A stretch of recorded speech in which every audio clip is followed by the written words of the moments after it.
Hi everyone, and welcome back to another episode of This Academic Life. It is Sunday, July 21st. If you'll notice, the environment where I'm filming is different than usual, and that's because I'm currently in Hamilton, Ontario. I'm at McMaster University, and I'm currently doing a 2-week summer institute program through the McMaster Center for Scholarship in the Public Interest. So I'll put some links in the description box below so you can see what I'm doing this summer and learn about the center. But what's got me thinking this past week, being at a center for public intellectuals and also working with people from all over the world, from a variety of different academic disciplines, people who have come out of their undergraduate degrees to grad students to people who are working directly in public policy and public education, to established professors. It's got me thinking a lot about what it means to create safe space and what it means to be vulnerable, both academically and interpersonally. So I think that we're at a really interesting moment in academic culture because the realms of the personal and the professional and the private and the public are all becoming a lot more fluid than I think they ever have been. And this is for a number of reasons. One, I think that we're doing a lot more interdisciplinary work. So scholars from different fields are having conversations with each other, are sharing their methodologies, and are doing productive work together, which obviously has its different challenges. There's more public intellectualism. If we think about things like TED Talks, people are sharing their information and their research in public forums, and not just kind of throwing the information out there, but engaging in public dialogue about it. Thirdly, there's a lot more use of social media by academics, not just for academic purposes, but for personal purposes. And I think social media is a really interesting way in which that fluidity is happening.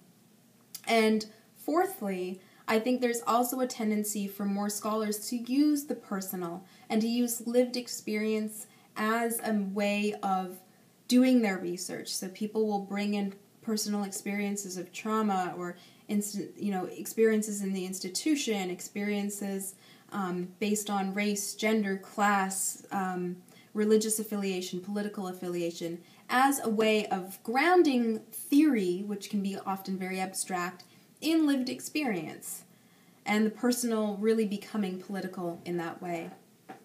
So as all these different forces are gaining strength in academia, I think it's really worth talking about, okay, how do we create safe space and shared space when we possibly have a lot more room for disagreement, a lot more room for people who are maybe attacking us personally from the outside, a lot more spaces in which we're going to be vulnerable. I think that vulnerability often gets talked about in the personal sphere exclusively. So we talk about, what happens when we talk to a friend about a struggle that we're having, or we share something very personal with a family member.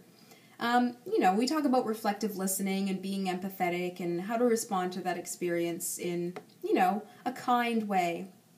But I don't often think we talk about that in the academic sphere. So we don't often talk about the need for empathy and vulnerability in a classroom.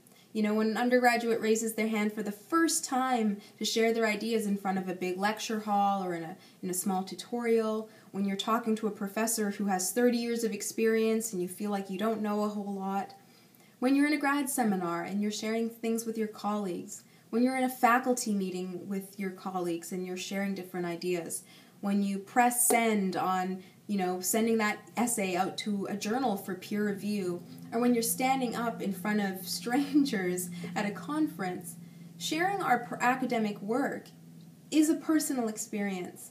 As I've mentioned before in other videos, I think we all get to a point where we wouldn't be doing the work if we weren't personally passionate about it, for whatever reason that is. That can be a personal experience or a curiosity, but it is personal to us and we value it, and I think that's why we do the work.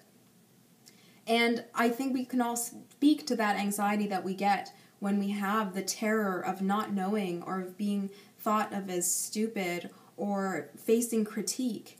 And I think what would help to make those shared spaces safer, if we actually see the academic work of sharing as equally vulnerable in many ways as the personal acts of sharing that might go on in a therapist's office or when we finally disclose something to a friend.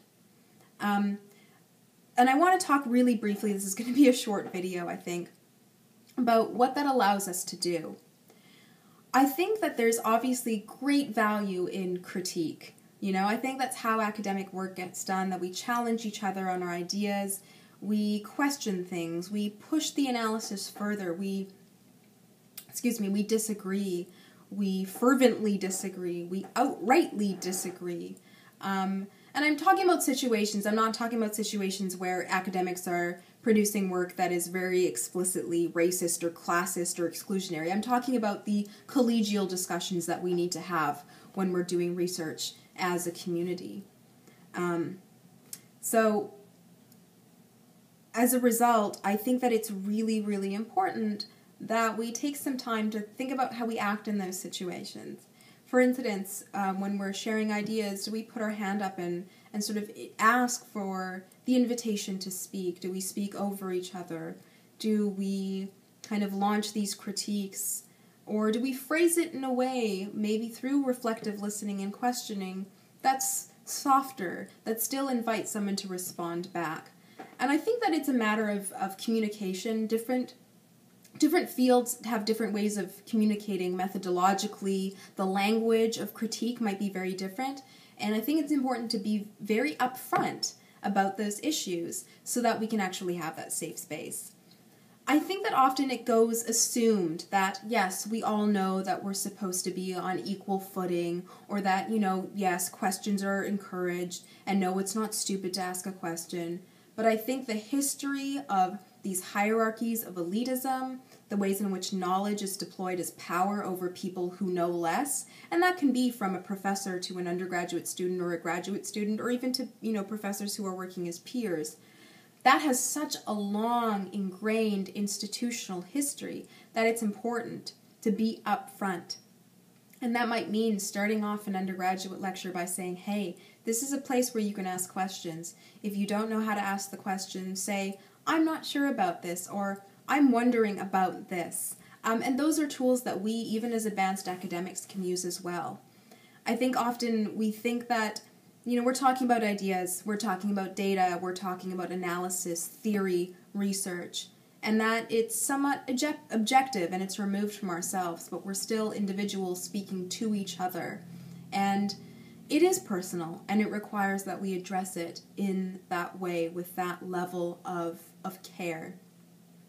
I think that through that building of safe space and care, not only do we provide a place where we can, do productive research, but we can also counter some of these ingrained problems that are still existing in academia. When we provide care, it means that people of color, it means that people who identify with political affiliations or religious affiliations that face different stigma. We can talk about sexuality or gender presentation. Those problems still exist at the institution, and it's incumbent upon us, I believe, and this is sort of the way that I try to approach my work, to be very upfront about it, to say that this is a space where we will call each other out if somebody says something that is racist, classist, sexist, ableist, and so on. And to also put ourselves out there to say, hey, if I say something, I also want to be called on it. Not to be shamed for it, because shaming is not a productive tool at all in any space, especially not in academia. That just shuts the conversation down. So those are just some really brief thoughts. I'm thinking about writing some papers about this kind of stuff because I'm interested, obviously, as you all know. I like to think about the personal, the emotional, the social parts of academic life. But I think that if we can see academic work and academic sharing as acts of vulnerability, then we'll be able to expand that. So when we go out and work with community members, or community members come to us, who may not necessarily have, the years of reading theory that we have, and we might not have the years of lived experience that they have, that it doesn't become a matter of shutting that conversation down or falling into the same traps that so many of us fall into, and I know that I fall into them myself. So I'd love to hear feedback. This is sort of one of those videos where these are newly forming ideas and thoughts, and I want it to be part of a larger conversation about how we create safe space and what that means when the personal, the professional, the public, and the private are all becoming fluid, and where the lines are being blurred a little bit more. So that's all for me for now from Hamilton. I have 1 week left in my program. As always, comments, feedback, suggestions for new videos, and I hope that you're all doing well, and I'll see you in the next video. Okay, bye.